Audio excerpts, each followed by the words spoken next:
नमस्कार मंडळी, स्टार प्रवाहावरील लग्नानंतर होईलच प्रेम या मालिकेचा 14 मे रोजीचा नुकताच एक प्रोमो आपल्या समोर आला आहे आणि या प्रोमोमध्ये आपल्याला असं पाहायला मिळणार आहे की काव्या आणि पार्थची फर्स्ट मंथ ॲनिव्हर्सरी सेलिब्रेट करणं सुरू असतं आणि काव्या आणि पार्थ दोघे मिळून केक कट करतात आणि काव्या पार्थला केक भरवण्यासाठी घेते आणि पार्थकडे बघत बसते।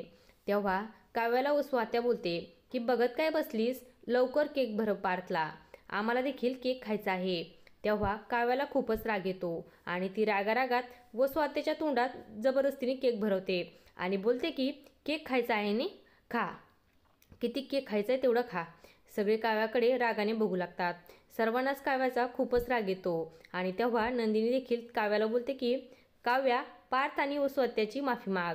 तेव्हा काव्या नंदिनीला रागात बोलते की पार्थ हा माझा नवरा आहे आणि त्यांची माफी मागायची का नाही मागायची ते आम्ही आमचं बघून घेऊ।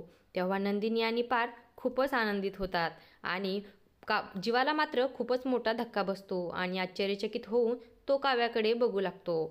असंच काव्या आणि पार्थचं नातं फुललेलं तुम्हाला बघायला आवडेल का, हे मला कमेंटमध्ये नक्की सांगा आणि अशाच मालिकांच्या नवनवीन अपडेट्स पाहण्यासाठी आपल्या चॅनलला सबस्क्राईब करा आणि व्हिडिओ आवडला असेल तर लाईक आणि शेअर करायला विसरू नका। धन्यवाद।